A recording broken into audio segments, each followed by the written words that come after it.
नमस्कार दोस्तों, मैं हूं आपका मित्र जीत। और आज हम बात करेंगे डाइवोर्स के विषय में। डाइवोर्स ये जो है आजकल जितना हमारा पॉपुलेशन बढ़ गया है, जिस तरीके से लड़का लड़की जिस भी सिचुएशन में एक साथ में आ जाते हैं, तो पहले पहले तो उनको एक दूसरे के बारे में कुछ पता नहीं चलता, और बाद में जब स्वभाव दोनों को एक दूसरे के जो परिचित हो जाते हैं, तो उनको पता चलता है कि अभी ये मैच तो कुछ आगे इसको नहीं ले जा सकते। तो डिवोर्स की बात आती है। शादी के चंद ही महीनों में अगर डिवोर्स की बात आती है तो लॉ किस तरीके से काम करता है, उसके बाद अगर 1 साल के बाद में अगर आता है ये डिवोर्स का सब्जेक्ट, तो उसके बाद लॉ कैसे काम करता है, इसके विषय में आपके मन में बहुत सारी शंकाएं होती हैं और आप उसको पूछना चाहते हैं, लेकिन सही उत्तर हमें मिलता है या नहीं मिलता है, ये उस वक्त की हमारी ज़रूरत होती है, वो पूरी होती है या नहीं होती है, ये सबसे बड़ा सवाल है। मैं आपके लिए ये समझ लीजिए कि सीरीज़ ही लेके आया हूँ कि जिसके विषय में डिवोर्स जो है उसके विषय में हम बहुत सारी बातें करेंगे और उसके विषय में मैं आपको बताता रहूँगा। ये कैसी चीज़ है हमारे भारत में, ये इतना बहुत बड़ा और विविधता भरा हुआ ये देश है हमारा।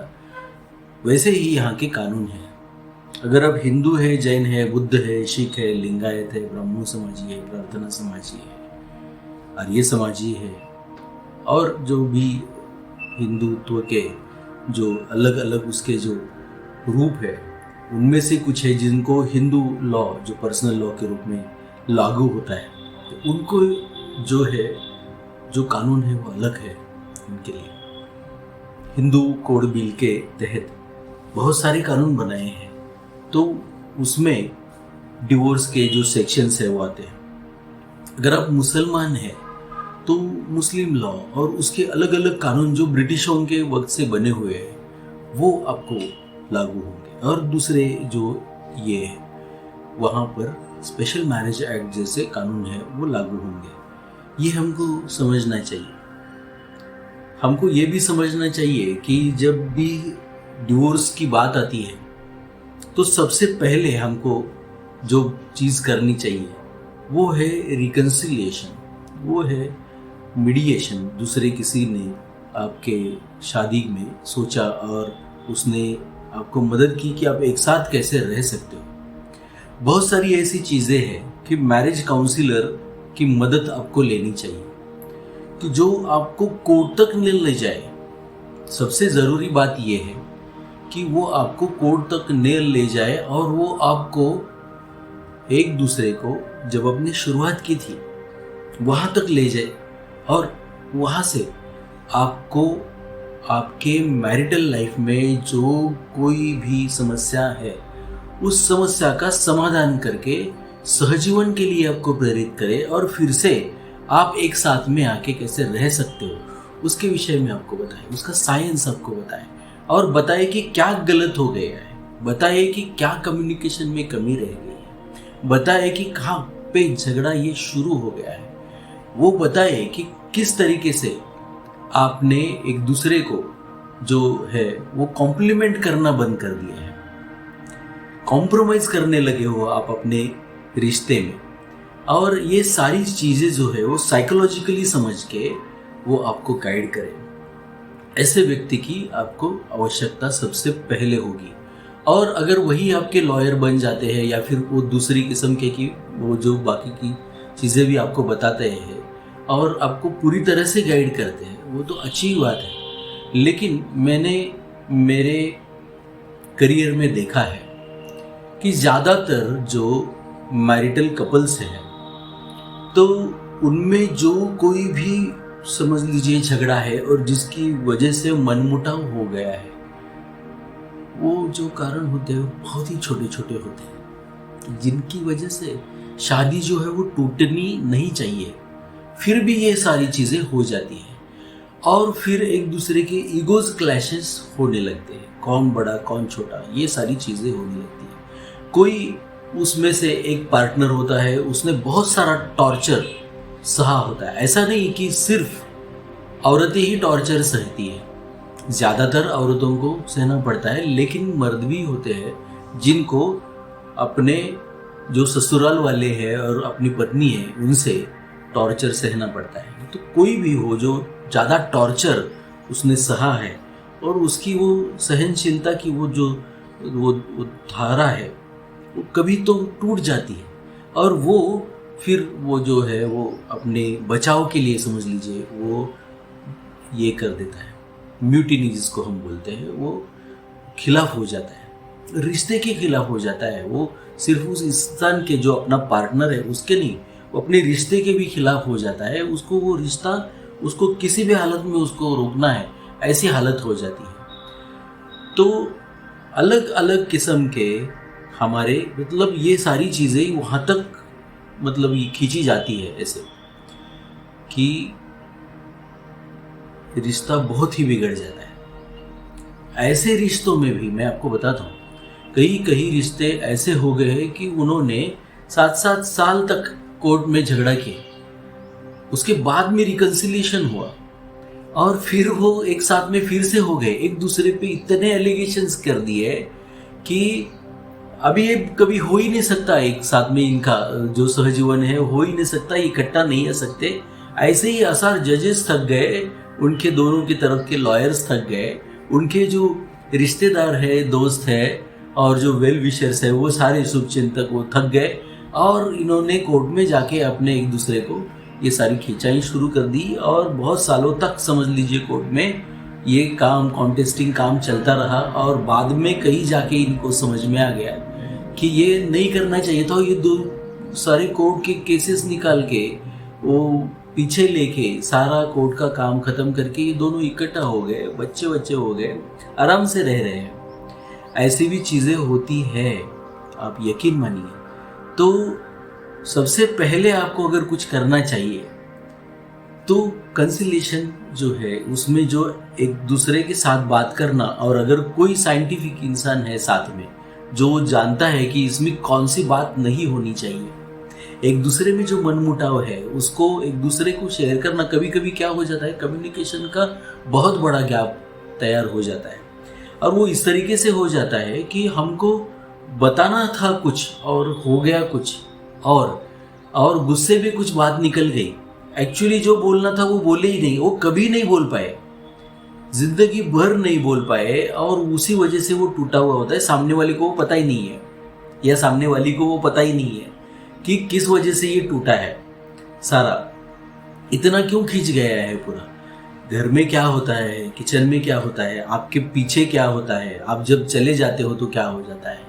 कोई मर्द हो तो आपके घर में क्या हो रहा है, आपकी बीवी के साथ में आपको पता नहीं है, या फिर कोई अगर औरत है तो उसको पता नहीं कि अपने पति के साथ में क्या हो रहा है और वो क्यों नाराज है और आपको वो जिम्मेदार मान रहा है। कोई बोल रहा है ऐसे कि उनके साथ अपना रिश्ता अच्छा बनाने के लिए दूसरा कोई है जो इंटरप्रिटेशन उसमें कर रहा है, घुस के वो कुछ अपना वो जुगाड़ कर रहा है। तो ऐसे इंसान की वो सुन रहा है और आपके खिलाफ जा रहा है। आप सोच रहे हो कि ये क्यों ऐसे मेरे साथ बर्ताव कर रहा है, लेकिन कोई आपके खिलाफ उसके मन में कुछ डाल रहा है, तो ये आपको पता नहीं। जब साथ में आते तो समझ में आता है कि इसने उसने या किसी और ने आपके बारे में उनके मन में कुछ ये कर दिया। जब तक आप कम्युनिकेट नहीं करोगे, वो एक दूसरे को वो जो जवाब है वो नहीं देंगे, तो कैसे चलेगा। ज़्यादातर ऐसे होता है कि हम आने वाले सामने वाले जो आदमी आते हैं, इंसान दूसरे आते हैं, उनके बारे में हम जल्दी से जो है वो उन पे भरोसा कर लेते हैं। जिनके साथ सालों गुजारे हैं हमने, उन पे तो हमारा भरोसा होता नहीं है। तो करेंगे क्या इसमें, सामने वाला करेगा क्या? अगर पता ही नहीं है उसको कि आपके मन में उनके लिए है क्या, तो वो करेगा कैसे? तो ये कंसिलिएशन से बातचीत करके ही इसको सुलझाया जा सकता है। और मैंने देखा है कि बहुत सारी इसमें घटनाओं में और रिलेशनशिप्स में बात नहीं हुई, इसलिए सिर्फ बात नहीं हुई इसलिए ये सारे रिलेशंस जो है वो स्पॉइल हो जाते हैं। तो मैं फिर से आपको कहूँगा कि सबसे ज़रूरी बात है, ये डाइवोर्स का हम लोग जो सेशन अभी चालू कर रहे हैं उसमें सबसे ज़रूरी बात है कि आप एक साइंटिफिक तरीके से जाएं, रिकन्सिलिएशन के लिए जो है वो मतलब जुगाड़ करें, उसके लिए प्रयत्न करें आप उसके लिए।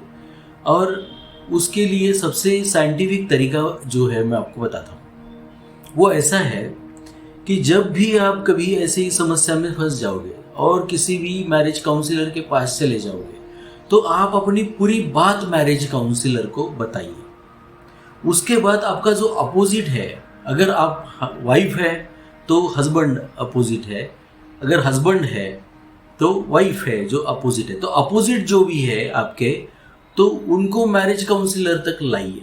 अकेले उनको मिलने दीजिए मैरिज काउंसलर को, या फिर बात करने दीजिए जिस तरीके से आपने की थी, और वो दोनों तरफ की जो चीज़ें हैं वो मैरिज काउंसलर को जानने दीजिए।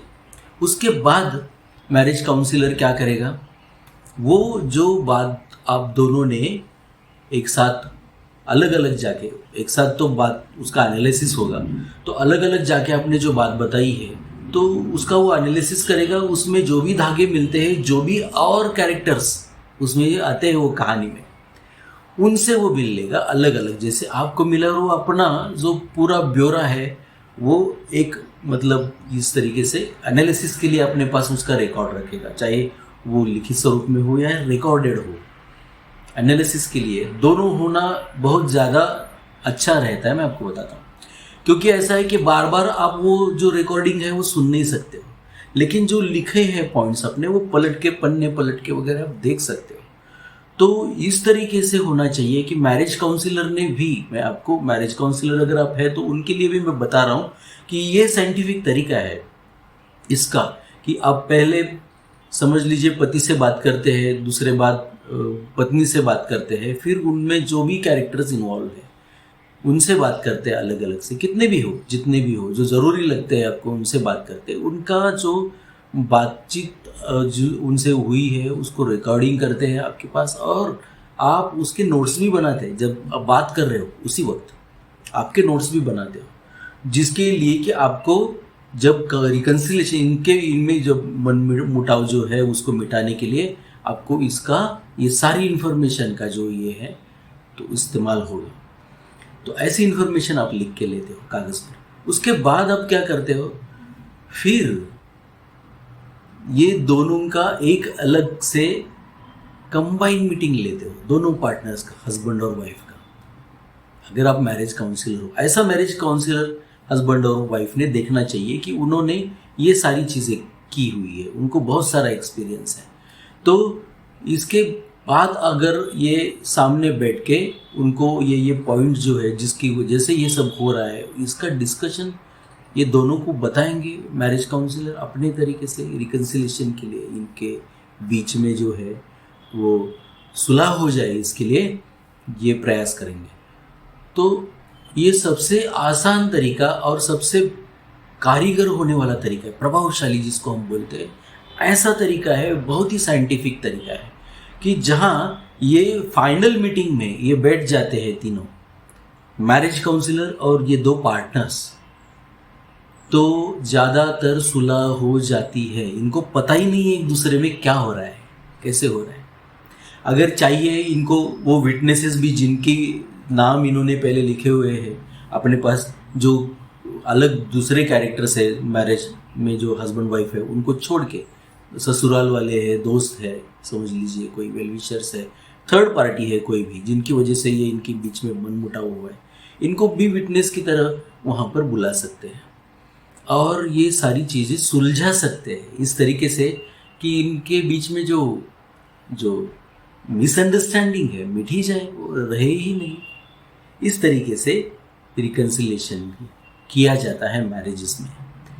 तो ऐसी कोई भी समस्या आपके पास आएगी और आपको लगेगा कि ये रिश्ता आपका भी टूटने वाला है और अभी ये आगे नहीं चलने वाला है, तो सबसे पहली बात आप करिए कि इस मैरिज को, इस रिलेशनशिप को कैसे बचाया जाए, इसके लिए आप सबसे पहले सोचें, पहले ये प्रयास करें। और ये प्रयास में ज़्यादा से ज़्यादा मैं आपको कहता हूँ कि सफलता मिल जाती है। अगर नहीं मिली तो इसके विषय में तो हम आगे बात करेंगे ही करेंगे, लेकिन फिर मैं फिर से कहूँगा आपसे, और बारंबार कहूँगा आपसे, विनती करके कहूँगा कि सबसे पहले आप इस मसले को बहुत ही शास्त्रीय तरीके से, वैज्ञानिक तरीके से सुलझाने की कोशिश करिए।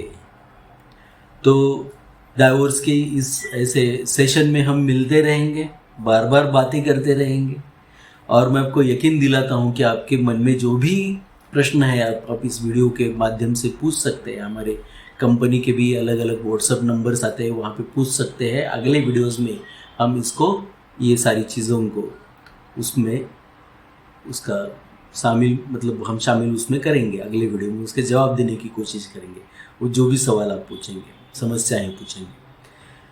तो ये तो मैंने आपको यकीन दिला दिया, लेकिन आपको भी मुझे एक यकीन दिलाना पड़ेगा कि आप ये जो वीडियो है उसको फॉरवर्ड करेंगे, शेयर करेंगे, लाइक करेंगे, कमेंट्स करेंगे अपने, और हमारा चैनल ज़रूर सब्सक्राइब करेंगे। तो मिलते हैं मित्रों अगले वीडियो में, और मैं आपको बताता हूँ कि बहुत मज़ा आएगा। बहुत बहुत बहुत धन्यवाद। Thank you very much.